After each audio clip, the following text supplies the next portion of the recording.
we are so I don't talk and then realize we're not. So I'm going to look in the public chat here and see if you hear my voice, say hi so I know we're doing this. But I will start anyway. Welcome to season 2 of Reverb's Quarantine Kitchen. We're coming out of quarantine. I think we're going to have to change the name to this thing very soon.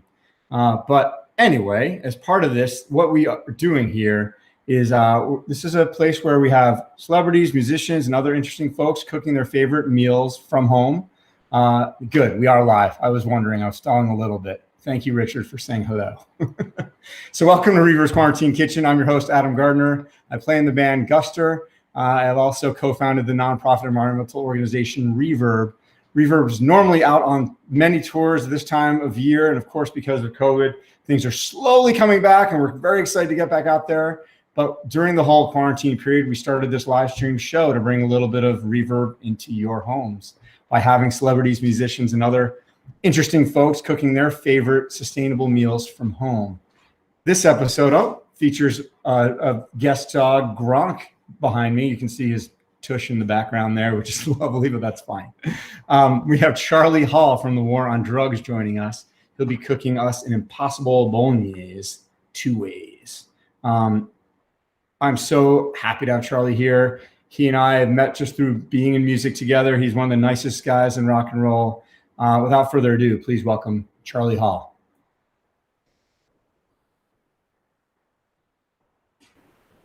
There he is. Adam. How you doing? You have a dog named Gronk. Yeah, it's actually my brother-in-law's son. And he's apparently just right there. Does he have his own cruise? Is there a Gronk cruise just for him? Oh, yeah. And then there's Bernie down here. This is our dog. We'll just make this a dog show. Oh, there we go. Yeah, so that's Bernie. Love it. Yeah, how are you doing? Great. How are you? Excellent. Trying to stay cool. It must be sweltering where you're in Philly, right? Oh, you have no idea. It's so hot, and I'm dressed like an idiot. It's about 100 degrees, and there was just a thunderstorm, and I can't tell if it got better or worse. Yeah, it's one of those. We don't have AC. No, we don't either. We live up in Maine, and for the longest time, you didn't need air conditioning, but it's getting warmer every summer. We just got a wood stove, though. So, I mean. So you're ready. Yeah, bring it on. All right, so let's talk about this. First of all, how did you even get into cooking in the first place? Like, what was the impetus for you? Is this something you've always been into, or you just stared during the COVID? I think so, a little bit. I mean, honestly, my wife and I both love to cook, and I think that, I don't know, maybe it has something to do with when we first moved to like when I was 22 or whatever, first moved to San Francisco, kind of fell in with some friends who were all restaurant people. So I kind of like learned a little bit. I mean, I'm not a great cook or anything, but like I feel like my formative years in a way were spent like in and around kitchens, and like both in homes and worked in restaurants and stuff too, in San Francisco. So I think that when I was like an impressionable young adult, I probably learned a few things about cooking. Are you the main chef in your home? I'm sorry? Are you the main cook in your house, or do you kind of share? No, I think it's a shared endeavor. Nice. And even my kids like to cook, especially my youngest son likes to bake. My older son likes to, make all kinds of things. It's sort of I think, we spend a lot of time in our kitchen. It's kind of like where, everybody always ends up in the kitchen, right? No matter what house you're in. So, yeah, I don't know. We spend a lot of time cooking and having friends over and, breaking bread. So you're talking about having friends over, which is interesting because obviously we've all been in these like bubbles for so long, but we're catching each other at an interesting time where we're transitioning out of this thing. We're finally seeing concerts coming online, people buying tickets. Our friends are playing shows. We're playing shows. Like, how are you feeling in this? You're playing Red Rocks. We are, yeah. That's amazing. What a dream. Yeah. Very excited. So how are you feeling, like, with the whole thing? Are you still feeling at all nervous? Are you feeling excited? Are you feeling both? Like, where's excited. Yeah, both. I mean, I think that, we spend a lot of time, I've gotten to spend a lot of time, with my family, which has been awesome. But yeah, I'm just excited. I miss my friends. I miss sitting around eating together. And I mean, this has brought a lot of my friends and family closer too in ways. I mean, Yeah. this whole last year and a half or whatever is, I feel closer to a lot of people than in a funny way than I did before. So that'll just carry on into real life. Yeah. So it's true. It really did bring into stark relief of what matters and who matters, and Yeah. what was important to you. My kids know their cousins now better than they ever did. Like every Wednesday night we like play games, like whatever over Zoom, like Jackbox games or like quizzes that people make, and like have a ton of fun and hoot and holler, and it's cool. That never would have happened. That's awesome. That's great. All right, well, let's get into this recipe. This is a cooking show. Oh, God. We'll start getting into it. Yeah, we got to get real about this. We got to get going here. So while you're doing that, I just want to say, when you originally came up with the idea, like, oh, I'll make a bolognese. I was like, okay. And you're going to make it vegan. I'm like, all right. Like if I made a vegan bolognese, I would just heat up the Impossible. Yeah, it sounds terrible. To be done, but you're doing something far more advanced and sounds way more delicious.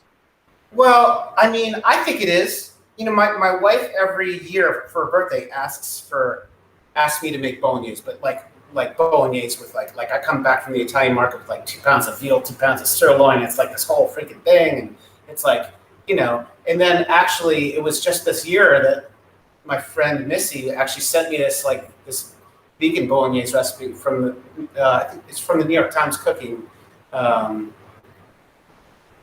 whatever you call it, which is an amazing app. That is such an incredible resource. But so I just took that recipe. I think her name's Alexa Weibel, I think. So it's just kind of like a slightly modified version of that. Like instead of like a bunch of meat and milk and butter and stuff, you've got like shiitake and cremini mushrooms and walnuts and that kind of like an Impossible burger. And that sort of like does all the work of the meat. And then, there's a few weird things, like Vegemite and like a couple other things that help sort of like do some of the work that like all that sort of stuff would do. It's awesome, soy sauce, balsamic. So this is a full vegan meal you're making right now. Well, yeah, I mean, it doesn't have to be. I mean, I definitely like to put like farm on everything. So right. I do that. I mean, I'm not vegan, but I mean, another thing you could do is like I keep like my rinds from like Reggiano rinds in the fridge for making sauces and stuff. You could like throw a couple of those in there too, like for some extra flavor. But yeah, we'll keep it vegan. Awesome. What did you just do while you were talking there? You did something. I put the walnuts in. So the first thing that's going to happen, I'm going to set a timer because if I don't, I'm just going to run my mouth. I'm going to forget about everything. I'm putting the walnuts in to give them like 5 minutes to get like sweaty and like us, like nice and just kind of like get all the flavors activated. And we're gonna and then we're gonna put those aside and we'll do the mushrooms. So we're getting all this sort of stuff together to kind of do what the meat portion would be. Awesome. Anyway, we're gonna do the walnuts, then we're gonna do separately, we're gonna do all the mushrooms, then we're gonna put those together in like a little party with the soy sauce and the balsamic, and then we're gonna start making the actual like what you would do if you were making regular bolognese, like do the mirepoix, like the carrots and celery and onion and stuff, and we'll just start bringing it, folding everything in. Like tomato paste and. Sweet. For those who are following along, and I'm seeing your comments, I do want to relay some of your questions, Charlie. But if you are wanting to check out this recipe, it will be right here in the post. It's also at reverb.org/quarantine-kitchen. And you can find the recipe. If maybe you're cooking right now, you can follow along. But here's a question for you, Charlie. Okay. What do you miss the most about touring and playing for a crowd? Well, just playing music, playing music with my friends, I mean, it's like one of the cool things about being in a band, like with your friends, is that you get to sort of share that moment together. It's like less about like less about like the individual experience of me like getting to play in front of people, but it's kind of like about like doing it together, as a band, and then just like sharing that feeling of like, oh, like people are feeling connected, feeling happy, like, they hear a song that they love or something, or like, oh, they play that song, and then like you see people kind of like, react, smile, hug or whatever. I mean, it's cool. It is cool. It's a unique thing just to be able to energize a crowd like that and to feel energize you back, and this is awesome feedback. Yeah. How about you? What do you miss about it? There are a lot of things I miss about it. I mean, it's been great. I love being home. It's been really nice, like you said, being home and spending more time with family than ever before, and definitely more time outside than ever before, because we have to do everything outside, whether it's 85 degrees or 8 below. So I've enjoyed that, but I definitely miss seeing the country and seeing friends and playing music and seeing crowds and playing with crowds and eating all over the place. I miss that part. I miss the days off where I miss record shopping. I miss record shopping on days off. Have you been able to play music with folks during this time? Like what's not too much. I mean, not a lot. I mean, I've been working on a lot of music, but it's it's been remote, and I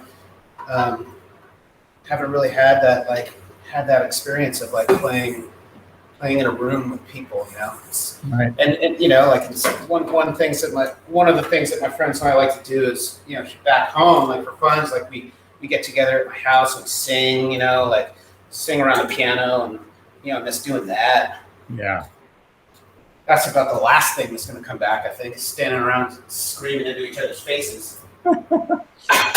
This is kind of part of that earlier question. As people are getting vaccinated, what the level of comfort is once you have a vaccine. Like, I know at one point I felt like, oh, I'm bulletproof now, I can do anything, and that seems to be like kind of true, mostly true, but not fully true. Right. You're never going to be 100% bulletproof. So everybody's got different considerations too. You have young kids, or you live with an elder, or it's like everyone's got different. Even if you're vaxxed, which I hope you are. Like everyone's got different things, considerations. Totally. It's funny because there's also, I imagine the younger folks are feeling this too. Where while I'm super excited to get back to normal, there's also a part of me that mourns the excuse of just being a total hermit. Yeah, I know.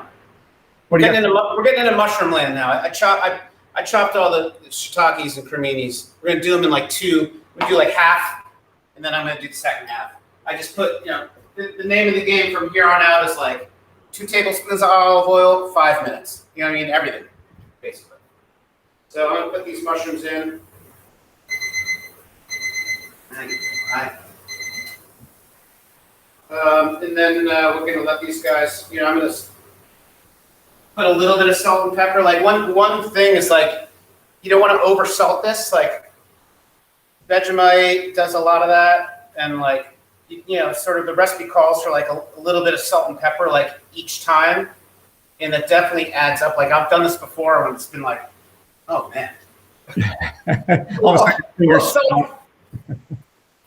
What? So where can you just get Vegemite anywhere? Like where does one? I have to go to Jersey and get it at Wegmans, but I don't know. It's probably different everywhere. I don't know why Wegmans has it, and like I don't know if maybe they have it like, I don't know if they have it at Whole Foods or something, or you can get it online too. It's that huge Australian population. I love it.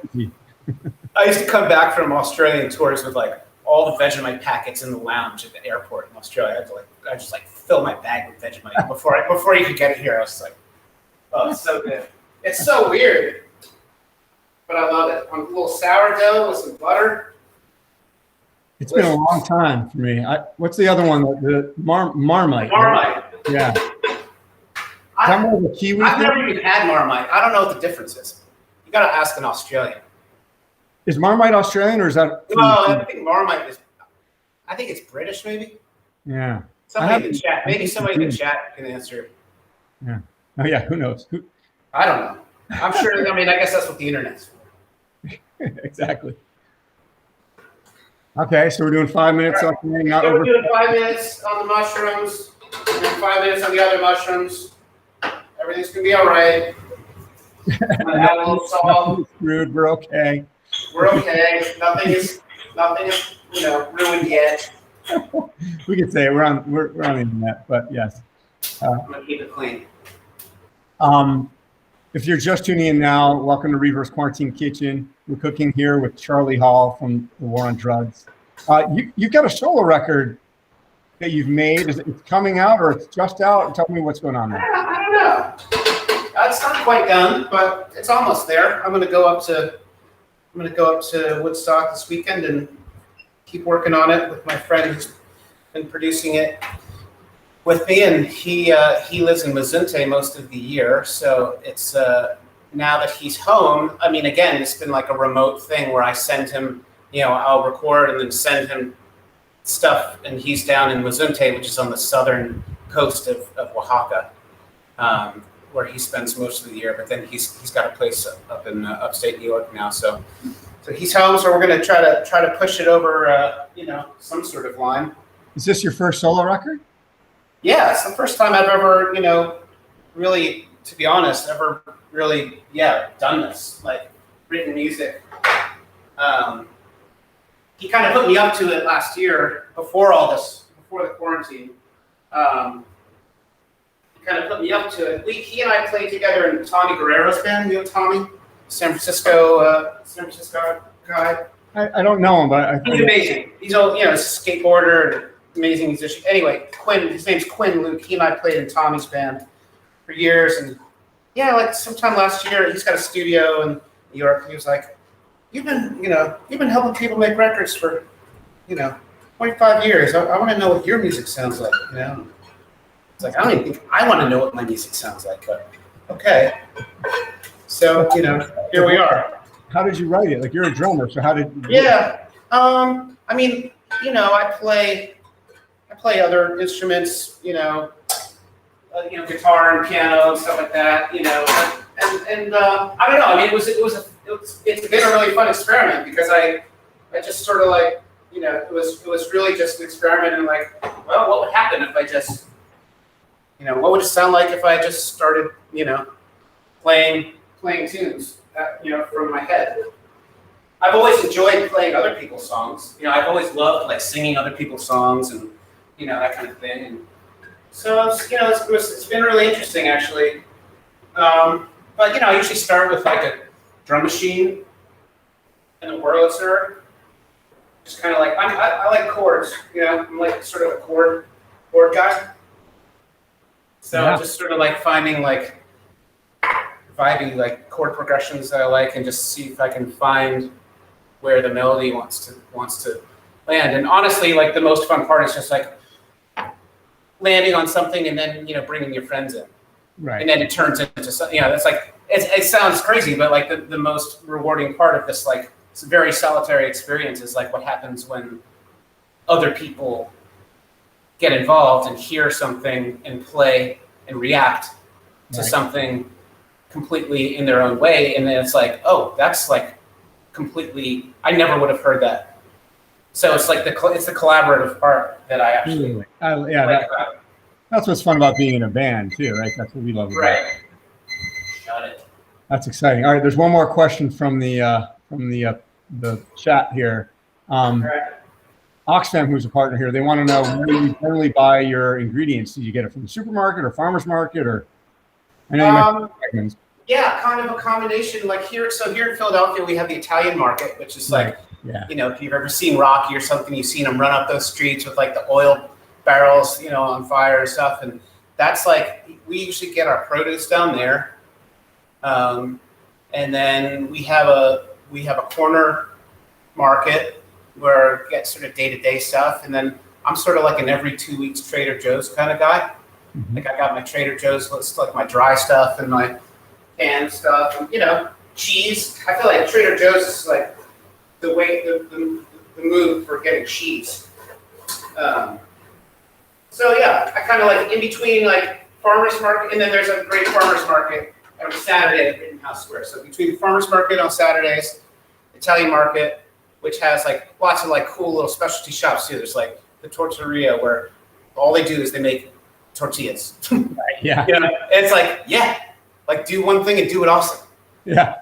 And so, get tortillas there, get the produce on the street, not like off the street, but and then from the vendors there, and then just Trader Joe's or whatever.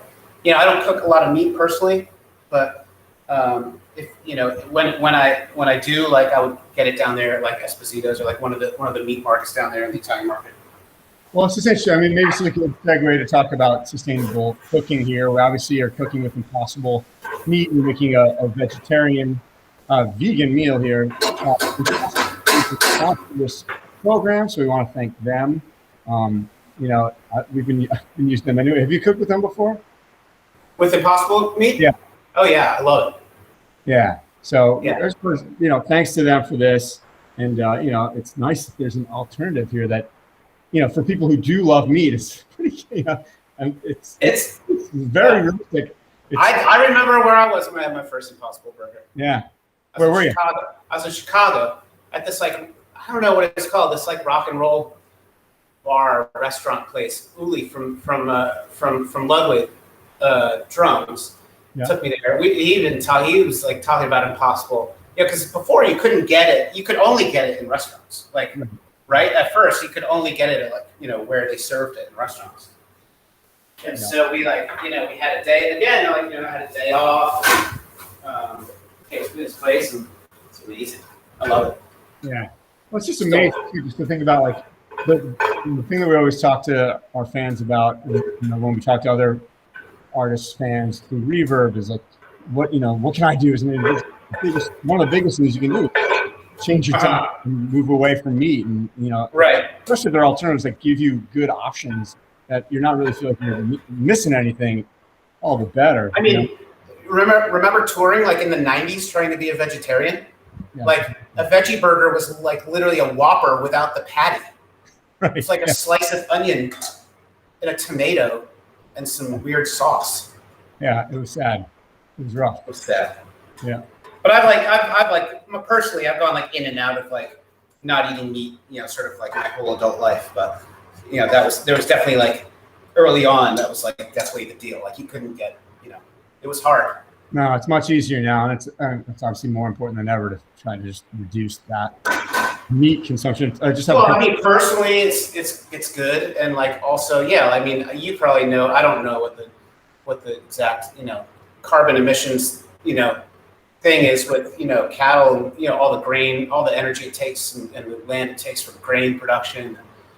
I have the stats right here. You want me to? I'll read them to you. Yeah, get in there. Let's get into some stats. Here it is. The world food supply chain accounts for 26% of global greenhouse gas emissions. Okay. About half of those result from livestock production. Okay. So just by switching away from meat, you're doing a significant positive thing to reduce your carbon footprint. It's huge, just by reducing your how much meat you take in. I mentioned Oxfam before. They also have a really great eating guide. It's called oxfamamerica.org/eat-for-good. And they have all sorts of tips about how to be more sustainable when you're eating. That's awesome. Yeah. So all right. So I got all the mushrooms done, and just a couple tablespoons of oil, 5 minutes. Couple tablespoons of oil, 5 minutes. Now I'm getting them together with the walnuts, and I just threw in this not balsamic. This balsamic.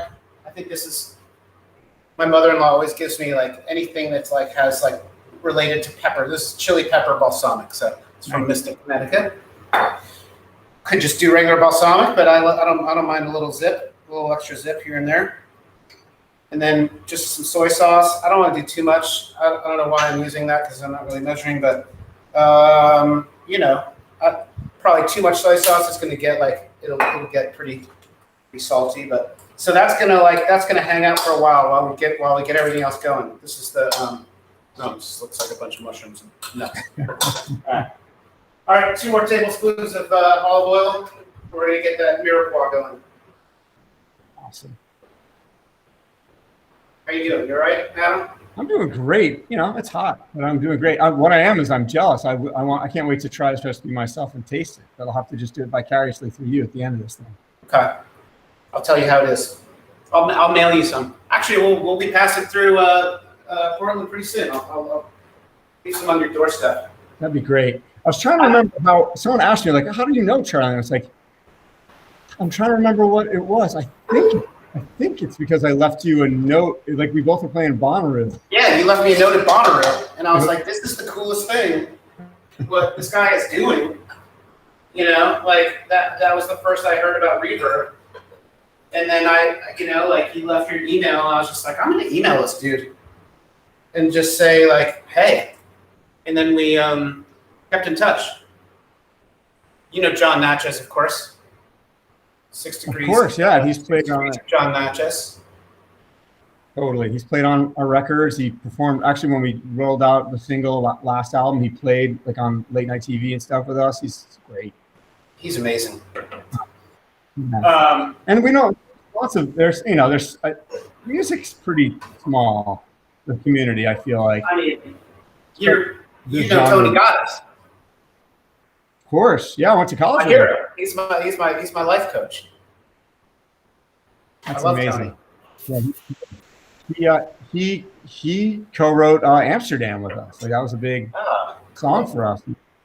And we all went to college. We all, Ryan, Brian, myself, and Tony all went to to college together. He had such an awesome band. I love Papa Street. Yeah, so good. I Believe in Fate. It's like one of my all-time favorite songs. Literally, that's a Desert Island. That's a Desert Island song. I mean, that whole, what is it? Buildings and Grounds. Is that their third album? Yeah. That's definitely a Desert Island disc for me. Yeah. Which was the name of like our maintenance department at college, Buildings and Grounds. Yeah. All right. Well, so we're just gonna keep this Mirepoix going for a minute. I'm gonna set this for 5 minutes. All right. And then let's get into I want to get into a little bit of your history with music in general. Like, how did this happen for you? Like, I'm always interested when I talk to musicians, especially who've been doing it the length of time that you have. Mm-hmm. Is that always like you from the moment you can remember it was always about music, or how did it start for you? I mean, but I think that's probably like having an older brother and sister, like having a brother and sister who are like 9 and 11 years older than you. I feel like, you're going to be exposed to music at an early age. And like neither of them played, but like, I remember being like 4 and like, they're into whatever they're into in 1970. My brother's like into Kiss and, all the things that a 13-year-old in 1978 would be into, the Nuge. The Nuge. My first concert was the Nuge opening up for Kiss. Come on. Yep. I mean, there it is. There it is. When I was 12 years old. Yep. Same deal. Not much of a Nuge guy myself, but. Pretty wild. Actually, no, you know what? That one was Blue. It was Blue Oyster Cult the first time. I saw Kiss twice. Now we're talking. Yeah. Don't fear Blue Oyster Cult and Kiss, or Blue Oyster Cult and Ted Nugent? Blue Oyster Cult and Kiss. Wow. Yeah. And then the next album cycle for Kiss was, I think, Ted Nugent opening up. Where would that have been? The Meadowlands in New Jersey. Oh, man. Lots of Jersey talk on this show right now. Yeah. So for you, all right, so you were exposed to music, but then how did drums come into the picture? Yeah, I mean, I don't know. I mean, I just like my grandmother literally like I was just super into music when I was 3, 4 years old. My grandmother bought me one of those Muppet Show drum sets, and like a toy drum set, but like it was kind of like it was like had a bass. It was made out of metal, and I was like, it's just like bashing on it, playing along to like Rolling Stones, Hot Rocks, and Who's Next, and Kiss Alive, and then I got a real drum set when I was like 6. My mom, I'm really fortunate. Like everybody like supported it. Like everybody was into it. That's awesome. I think because I was just like this little monkey that played, drums and entertained the family. you know. And then so how did you start playing in bands? Like when did you start You playing? know, like, pretty early. Like that was the thing. It was like, you know, in school it was always sort of like there was like an annual battle of the bands, and it was just sort of like every year it's just like, all right, like time to put together a band and like, you know, learn 4 sweet tunes and like play the battle of dance, like starting in like 5th grade, you know. And so I was always playing with like, you know, mostly older kids because that's the way it goes with music, right? Like, and so I got to, you know, it was just always like music was always like the connective tissue in my life with like friends and family and everything, you know. So it just kind of continued on. And I mean, I went to college and, you know, I studied psychology and music and, you know, did different things, but always played music, you know. And so when did you know, like, and that's actually a similar path for me. Like I studied psychology in college too.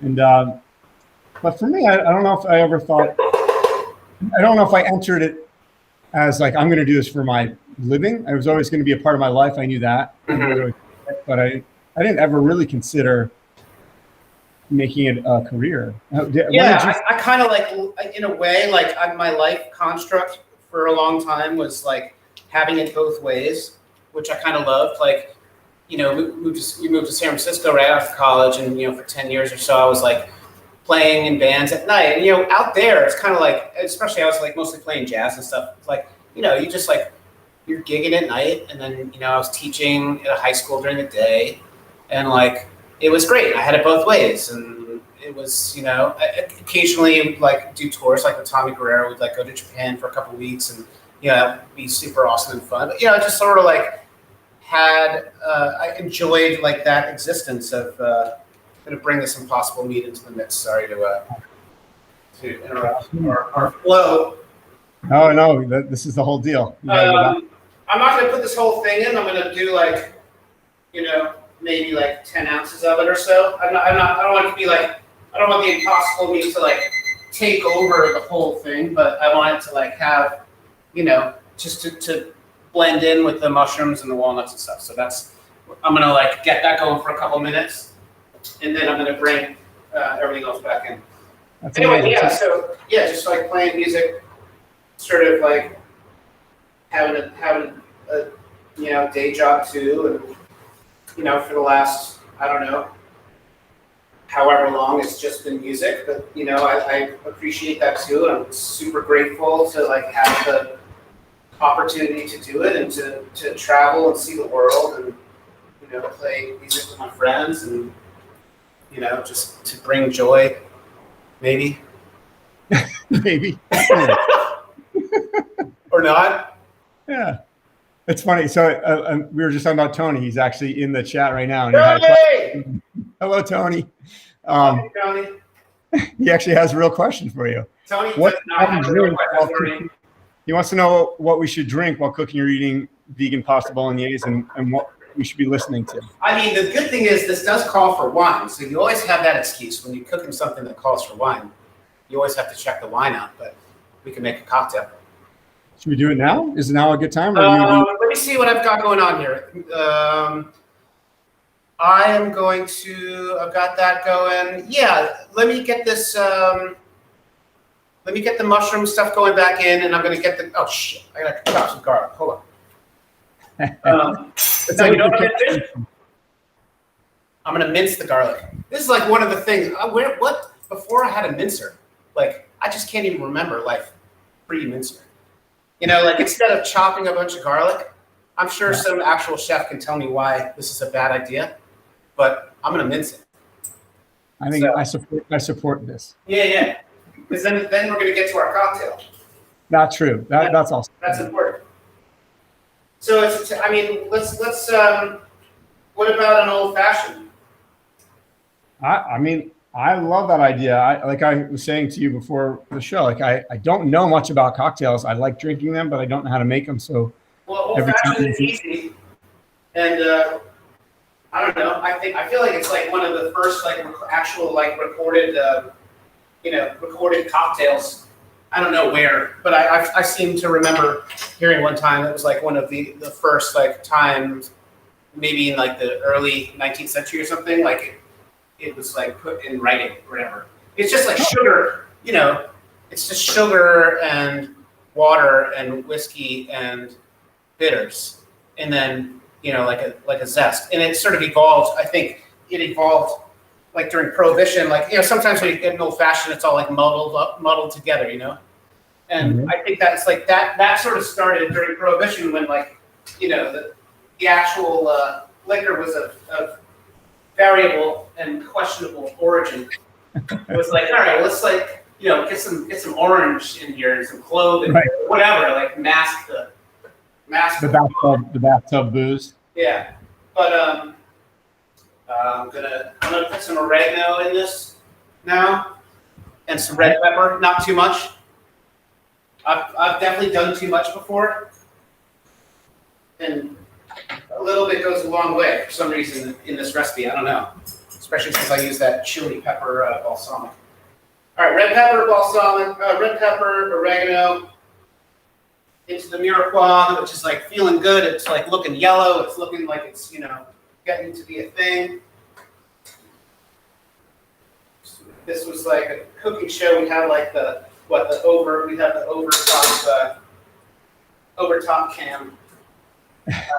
You can always bring the dish over to the camera when you feel ready. Yeah, burning my hands off. Yeah, don't do that. Okay, so this is all gonna go for a minute, and we gotta make our cocktails. Yes, that'd be awesome. I feel like you're adding a degree of difficulty here. I like it. Let's do it. All right, that's gonna go for a minute. Let's get this cocktail going. Get a glass. Cocktail station here. Get a glass. You have simple syrup, right? I do. All right, let's start with simple syrup. Do like a. Oh, this is gonna be so embarrassing if I can't open this on camera.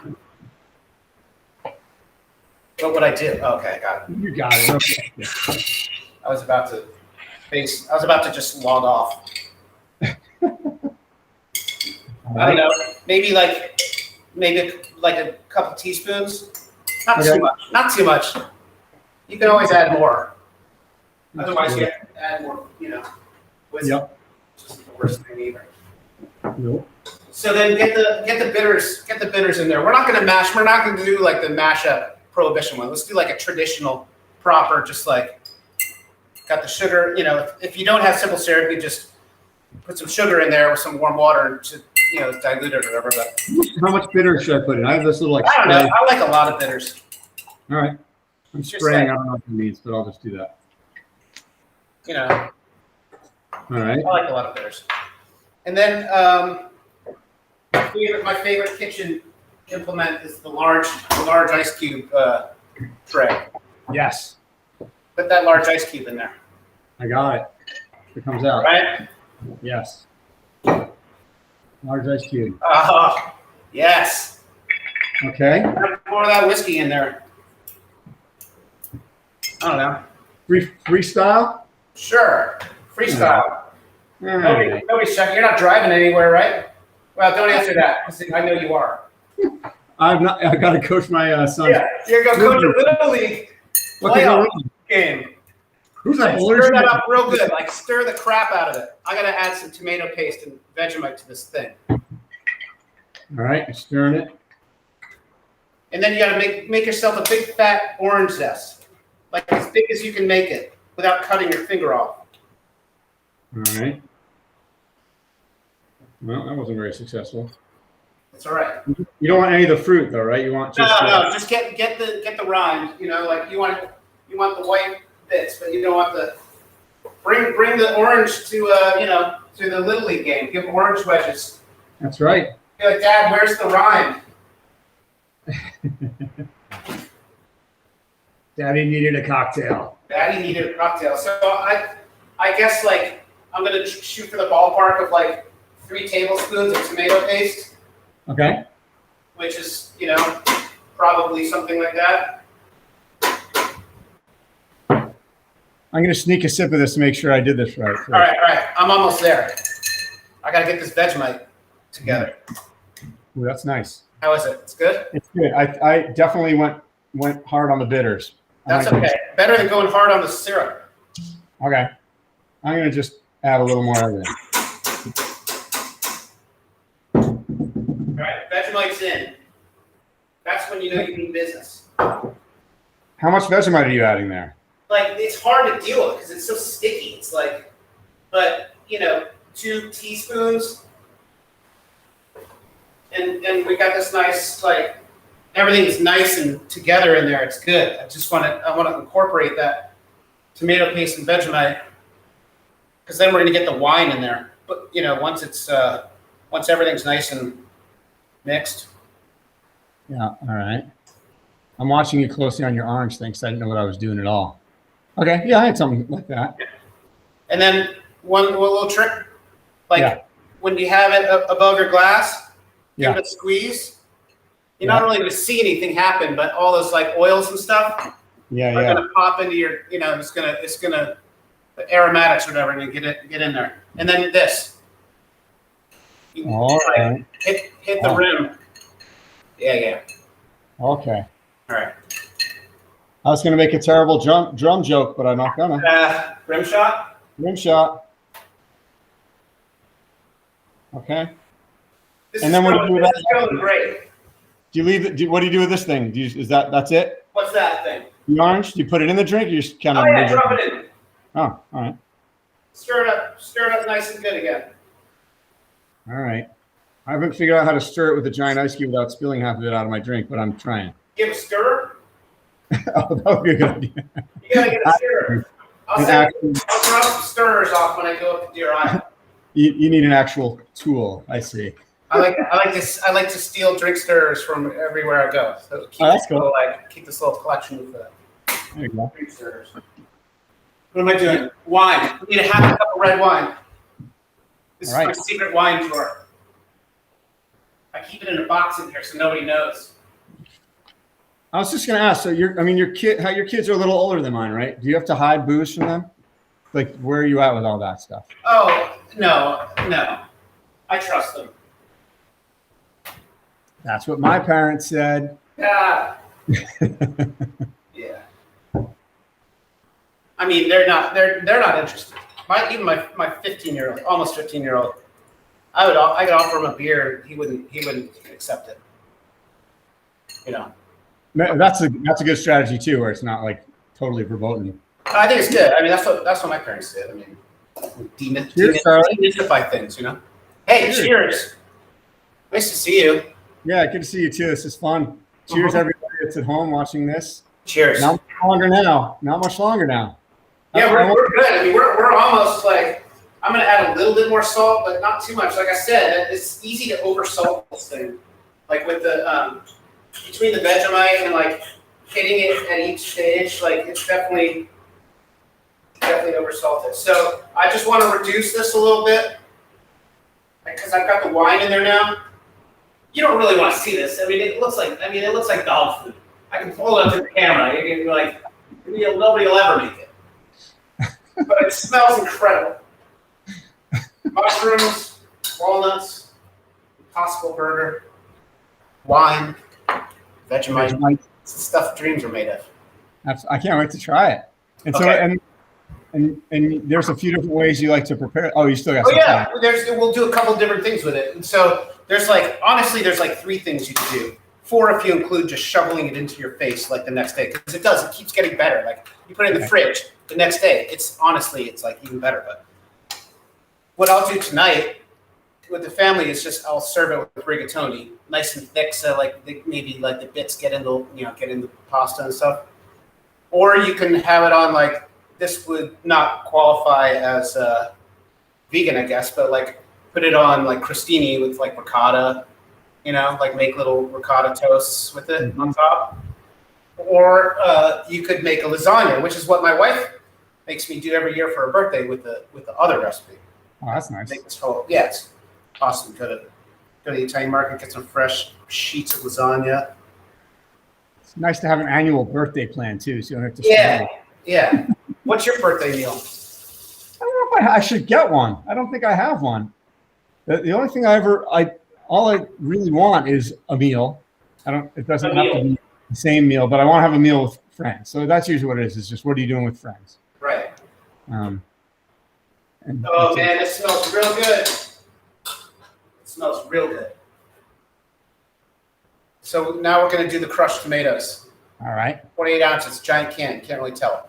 Big can of crushed tomatoes. I just opened it. I didn't do anything to it. I just opened it and I'm going to pour it in. Just like that. Boom.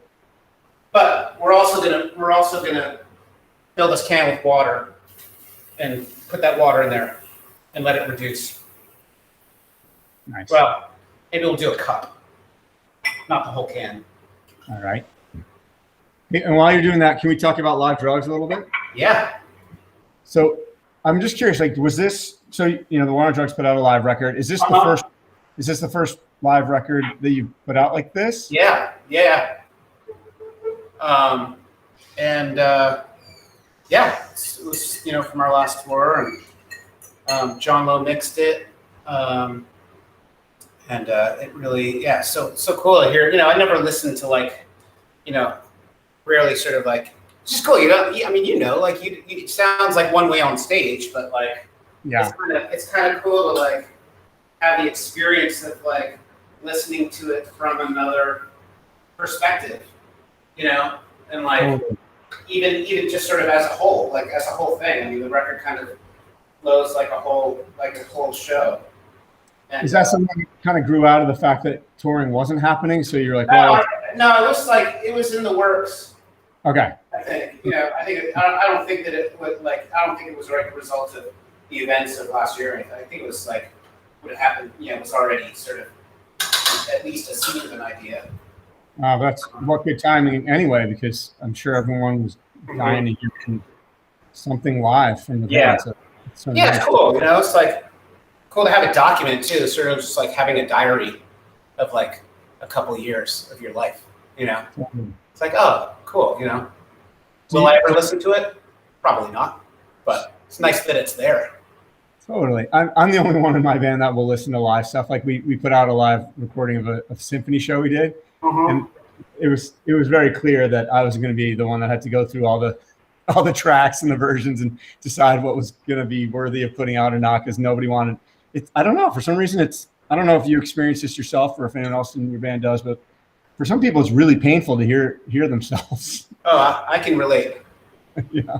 Yeah. I'm that person. Yeah. I think for me, I can hear, you know, especially these days, you can make things sound so much better than whatever raw recordings you have. Like the ability to enhance the sounds and get things sounding correct is, you know, it's amazing what you can do now. So I'm not talking about like fixing mistakes as much as I'm talking about like making things sound full, mixing it the way you would want it to be mixed. Like exactly. I mean, just, you know, you don't have like, you're not fighting some like room, you know, you're not fighting, you know, just like, it's just, you're hearing it the way. I'm going to toast a little piece of bread. All right. I know that's about the most boring thing that you've ever been told, probably. Yeah, I was excited because I know what's going on. I know it's going to be a nice bed for your.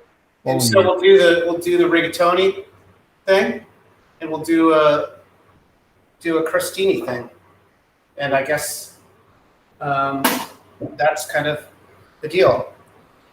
Love it. Yeah, I mean it's going to simmer. So now I'm bringing it to a simmer, and this thing, you know, the thing with bolognese, it's like slow and low. You know, you cook it for, you know, whatever, have it on all day. But you know, you would want this thing to go for like probably 45 minutes before you really like get into it. You know, like let it all sort of cook down. I'm gonna cheat and put a little. You know, we're 95% of the way there, so I'm gonna cheat and put a little bit in this bowl. Don't ruin your actual supper, but if you give us a little bit of a show for the live stream. Oh yeah, just what everyone wants to see. Me stuffing a bunch of pasta in my face. 100%. That's what I'm here for. I'm gonna get this Italian parsley together for the top, or basil if you have basil. Yeah. I like basil, but sometimes I like the freshness of parsley. So, yeah, you've got a Little League game to coach. I do. Yeah, my 10-year-old's super into it. It's looking fun. It's the playoffs. That's awesome. Getting serious. Is it a doubleheader or one game a night? One game. One game. A friend of mine it sounded like there was doubleheaders yesterday here. It's insane. So hot. Degrees. That's torture. Yeah, no, that's nuts. Our kids didn't even have school. They went back to remote because it was too hot. And is that right? Yeah, we're not very. It's unseasonably hot there. It is, and it's interesting now that they have the ability to go. They can just flip the switch and be like, "Oh, we're remote. We don't have to do this." So I thought it would be the end of snow days, but I never thought we'd have a home day because it was too hot out. It's kind of crazy. Right. Here, this is cutting boards from Maine. This is from. This is from Deer Isle. What's the connection to Maine again? One of my best friends, since I was about 5 years old, got married in Stonington, Deer Isle. Okay. Yeah. And where his wife spent her childhood, like going up every summer. They're from DC, but she spent her childhood like in this magical. It's truly like a magical land. It's like these Emily Mere cottages up in like. It's called Crockett's Cove. It's in Stonington on Deer Isle. You cross over Little Deer Isle, you get to Deer Isle. It's like, you know what it is. Like, yep. What's the bay? How do you say the bay? I'll say it wrong and it'll be embarrassing. Penobscot Bay. Penobscot. I don't know. I'm from. I can't pretend. I'm from Jersey. So we go up there as often as we can. So we're going to be up there. It's all mossy. It's just like, it's my favorite place in the world. It's like mossy and, kind of like just coastal. It's crisp. We go down to the docks every day and get lobsters. Amazing. That's why I could never be a vegan. Like I couldn't not eat lobster. Yeah, I got my lobster. Oh yeah. Good one right now. So. All right, I'm gonna do this. We're doing this. This is the vicarious bite we've been waiting for. Yeah. All right.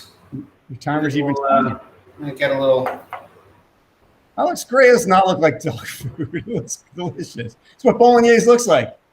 Yeah. I mean, if you're not a vegan, you can put a little parm on there or something, but that's what. Nicely done, sir. Thank you. Well, let's get this little crostini going. Yeah. So, I mean, I know they make fake cheese, but I don't do fake cheese. So what you got? What do you have there? That's a little ricotta. Real ricotta. Yeah. Whole milk. All right. I'll put a little on there. That looks amazing. That's incredible. I'm not going to make a lasagna. We'd have to extend the live stream another hour and a half. Yeah. That's for another episode. Yeah. Awesome. Really make sure we bore everyone to tears. So there's like another thing you can do. Look at that. That's perfect. Gorgeous. Yeah. All right. Let's see it. Which one's going to be less ugly to eat in front of everybody? I mean, it's a real toss-up. I mean, it's a real toss-up. Yeah. That looks amazing. Well, it's really good. Wow, Charlie. I don't miss that meat. Vegan Impossible Bolognese. Mm-hmm. Love it. The recipe is online. It's connected to the link here. Where again, for this episode and all episodes of Quarantine Kitchen, you just go to reverb.org/quarantine kitchen. Thank you, Charlie. Really appreciate you coming on today. It's awesome hanging out. Nice to see you, Adam. I also need to thank Impossible Foods, Oxfam, Martin Guitars, Relics, WCLZ, the State Theater, and Defend Our Future for partnering with the show. Thanks to all of you. Thank you to Hannah and Chris as well from Reverb and the whole Reverb team. And we cannot wait to see all of you out in concerts and on tour this summer. It's happening. Feels so exciting and good to get back out there. Can't wait. So thanks again to everybody. Thank you, Charlie. Thanks Stay so on. much. Don't leave yet. We're going to say goodbye to everyone else. You want to watch me eat the whole thing? Yeah, keep going. Eat like you have. I'll take a countdown. Eat as much as you can. Thanks again, Charlie Hall from the War on Drugs. Bye, everybody.